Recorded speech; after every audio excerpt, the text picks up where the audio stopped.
სისხლია შენს ხელებზე. ეს არის ფრაზა, რომელიც სერბეთში საპროტესტო მოძრაობის დევიზად იქცა. პროცესები მაშინ დაიწყო, როდესაც 1 ნოემბერს ჩრდილოეთ სერბეთის ქალაქ ნოვი სადში რკინიგზის სადგურის შენობა ჩამოინგრა და 15 ადამიანის სიცოცხლე იმსხვერპლა. მანამდე სადგური რამდენჯერმე განაახლეს. მის რესტავრაციაზე ჩინურმა კომპანიამ იზრუნა. შემთხვევის შედეგად მალევე ქვეყანაში მასობრივი საპროტესტო აქციები დაიწყო. დემონსტრაციები ძირითადად სერბეთის დედაქალაქ ბელგრადში იმართება, თუმცა გამოსვლები ეწყობა რამდენიმე სხვა ქალაქშიც, კერძოდ ნოვი სადში, ნიშსა და კრაგუევაცში. თავდაპირველად ქუჩაში გამოსვლისკენ ხალხს ოპოზიციური პარტიები მოუწოდებდნენ, თუმცა მოგვიანებით საპროტესტო აქციების ორგანიზება მალე სტუდენტებმა აიღეს თავიანთ თავზე. მათი თქმით, უბედური შემთხვევა შედეგია კორუფციისა და საიდუმლო გარიგებებისა, რომელთა შესახებაც მოსახლეობას არაფერს ეუბნებიან. ოპოზიციონერი დეპუტატების მტკიცებით, ამ საქმეში მოქმედი მინისტრები იყვნენ ჩართული. აწლეულია ქუჩაში ვდგავარ და ვფიქრობდი, რომ პროტესტს უკვე აზრი აღარ ჰქონდა. თავი დავანებე, თუმცა ახლა გამოსვლა მომიწია ახალგაზრდების მხარდასაჭერად. თუ შეგვიძლია, უნდა დავეხმაროთ. ნებისმიერ შემთხვევაში მე აქ ვარ. პირველივე დღეებში სერბეთის პრეზიდენტმა ალექსანდრ ვუჩიჩმა სამთავრობო მედიის დახმარებით საპროტესტო აქციების შესახებ დეზინფორმაცია გაავრცელა.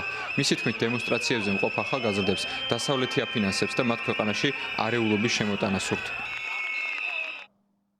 ჩემი მთავარი გზავნილი სერბეთის ყველა მოქალაქისადმი ისაა, რომ აუცილებლად გავიმარჯვებთ მოძალადეებზე. ჩვენ მათ დავამარცხებთ ყველგან, კანონის უზენაესობით, არჩევნებით. ჩვენ ვაჩვენებთ მათ რა განსხვავებაა ნორმალურ, ღირსეულ სერბეთსა და მჩაგვრელების სერბეთს შორის. რადიკალების ოდნავაც კი არ გვეშინია. დემონსტრანტებს სპეციალური დანიშნულების რაზმი დაუპირისპირდა. დაპირისპირება იყო სერბეთის პარლამენტშიც, როდესაც ოპოზიციონერმა დეპუტატმა ჩამოკიდა ბანერი წარწერით „სისხლია შენს ხელებზე“. აქციის მონაწილეთა მთავარი მოთხოვნა რკინიგზის რეაბილიტაციასთან დაკავშირებული ყველა პირის პასუხისგებაში მიცემა იყო.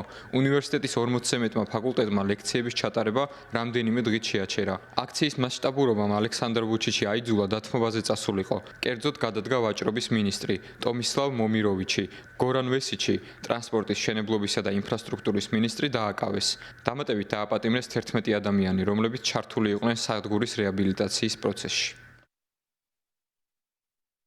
როგორც ხედავთ, ჩემინებით დავთანხმდი შევასრულო ყველაზე მნიშვნელოვანი მოთხოვნები, რომლებიც აუცილებელია სიმართლის დასადგენად. მე ეს გავაკეთე იმისთვის, რათა ვიპოვოთ ყველა, ვინც პასუხისმგებელია 15 ადამიანის ტრაგიკულ სიკვდილზე. მიუხედავად ამისა, საპროტესტო აქციები სერბეთში გრძელდება. მომიტინგეები მოითხოვენ გადადგნენ სერბეთის პრეზიდენტი და პრემიერ-მინისტრი.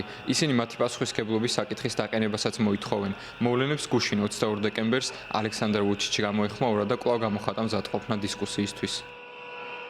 დიდი შეკრება გაიმართა ბელგრადში. პოლიციის თქმით, აქციაზე 28-29,000 ადამიანი იყო.